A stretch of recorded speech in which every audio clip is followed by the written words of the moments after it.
Hi, this is Tarot Off the Cuff, and my name is Kevin Quigley. Janis Garan comes to the tarot from a career in information technology. She believes in personal empowerment and clear vision. She also is the creator of the Tarot Salon Detroit, which gives tarot readers a venue to come together, share their skills and stories, in addition to giving her an excuse to bake lots of cookies for large groups of people. Hi everybody, this is Janis Garan again for Tarot Off the Cuff. Are you ready for some tarot goodness? I know I am. All right, so today I am going to be using the Housewives Tarot, a domestic divination kit with deck and instruction book by Paul Kepple and Jude Buffum. I say break the rules. It doesn't matter. Do whatever you like. All right, which is, as you know, is my philosophy if you've watched the other videos. What do we most need to talk about at this time? Temperance. Didn't I get this card from another deck? I think I did. The art card in the Voyager Tarot. So here we have another version of it called Temperance. Temperance is part of the Major Arcana, of course, for those of you who know the tarot. For those that don't, this is part of the deck that talk about the greater secrets of the tarot, the bigger things, the bold underlined messages that we need to hear. And also has to do with archetypes. Temperance, a heavy-duty mixer, love it. And here we're being mixed in with joy, justice, instant anger, my favorite, not, and sorrow. And I wish I could see a little bit better because, trifocals, I wish I could see a little better because there's another word on that sorrow that's being mixed in with the joy, sorrow, justice, and anger into the big pudding or mix that we call life. Isn't that true? So temperance is about balance. I mean, it is. There's another card in the deck. I may have talked about this last time.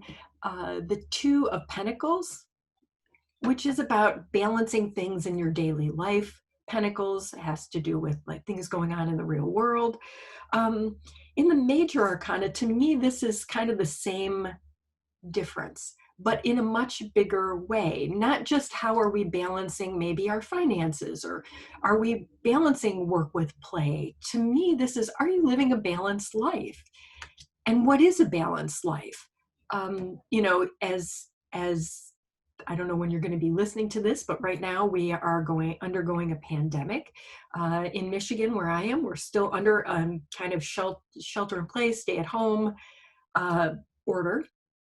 So I'm doing that. And as an introvert, I'm kind of actually loving it. Shh, don't tell anybody. But it has made me think about the bigger balance in life. What do you want in your life? And I want to talk about how this might affect us as tarot readers. I'll do that in a minute. But let me just quickly talk about, how do you want your life to look? At some point, there's going to be a sprinkling of sorrow. We're not always in control of the ingredients in our life. It is how we handle them.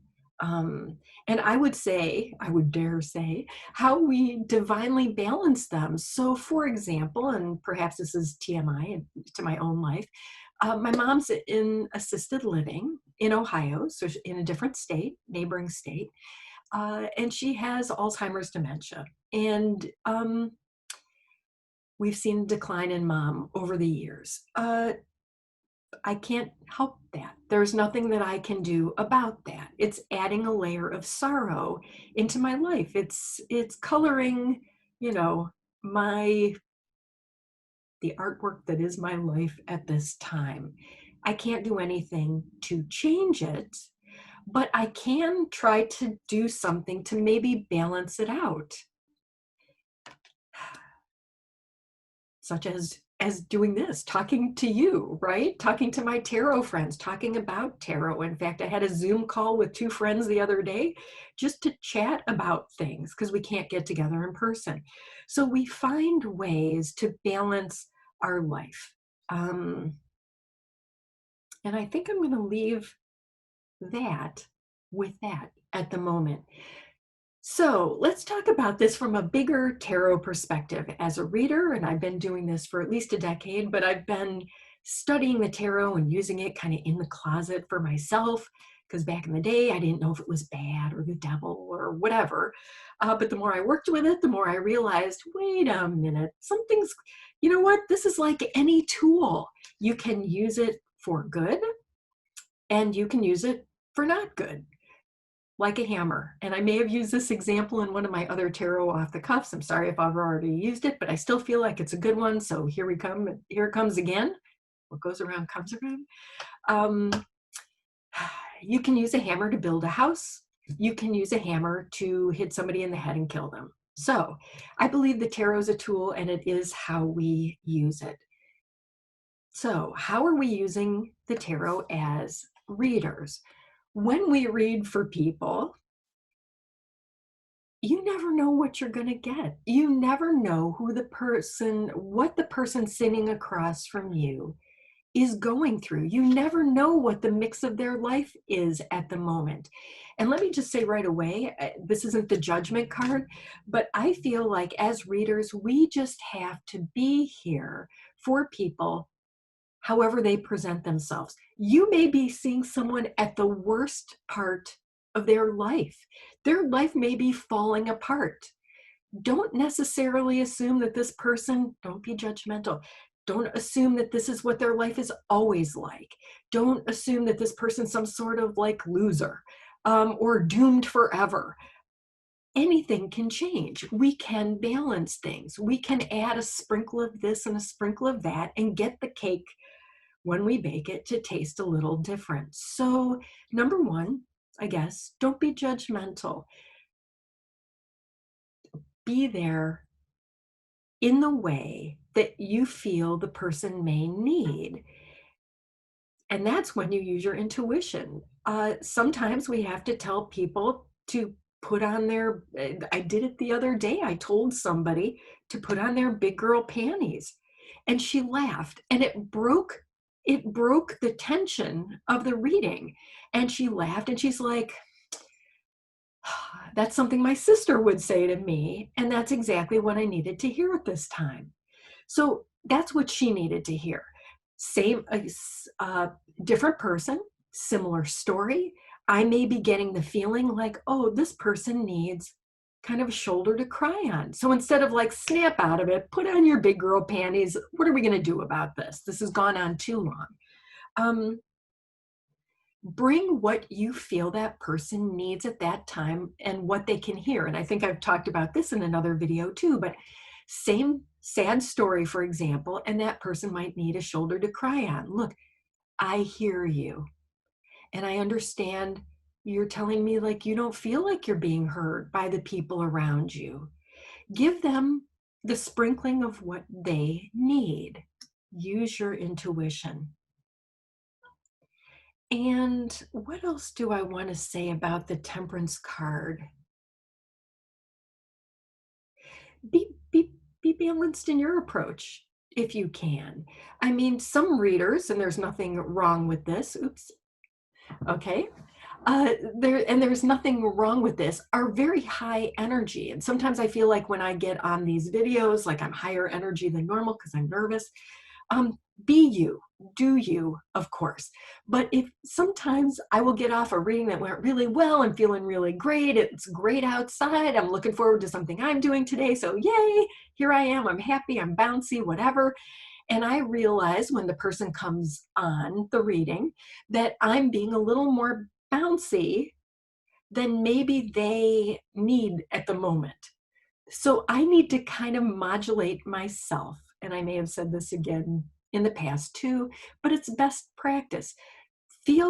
Intuitively feel where the person is, intuitively ask yourself, and as a developed reader, as somebody who has a lot of practice, it happens automatically. You don't have to be a cookie cutter reader. You don't always have to be like, hey, I'm your tarot cheerleader. Be what they need. And when I realize that okay, I guess I'm a little too, note to self, a little upbeat at the moment, walk it down a little. That's fine. Sometimes I might be feeling a little like, whoo, from all the readings I've done, and the person needs to be pepped up, and it's up to me to change up the recipe, throw in that balance, and get up to speed, get where they need to be. One thing my head intuition just said to me in this last about minute we have, using my timer, don't forget to wash the bowl when you're done, right? Because you want every cake as a reading to be different. So at the end of a reading, kind of, wrap it up. Between readings, rinse your bowl, rinse your utensils. If you were just making a ginger cake, and the next thing you're going to be making is some sort of like red velvet cake or some delicate lemon cake. If it's not a lemon ginger cake, you want to make sure your bowl is completely rinsed out. So find ways to do that. If we had a longer time, I'd absolutely talk about this. It could just be, doing an energy cutting, like cut. It could be some sort of, I send on that previous reading, that heavy reading, I send that person on with blessings from the universe, whatever, say a little prayer, turn them over to their higher self, turn them over to their own guides. If you work with your own guides, ask your guides to make sure that you have a clean slate for your next client, and that the previous client got what they need and is blessed and taken care of. But start with a clean bowl at the beginning of every reading. So that's what I'm getting with the Housewives Tarot. Again, there's our kitchen timer. It actually literally is a kitchen timer. So it went well with our deck today.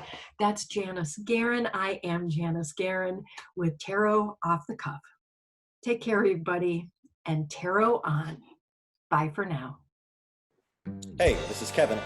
Hi, this is Nooch. Thanks for watching. If you like what you saw, please hit a thumbs up and subscribe. You'll know when new ones are coming.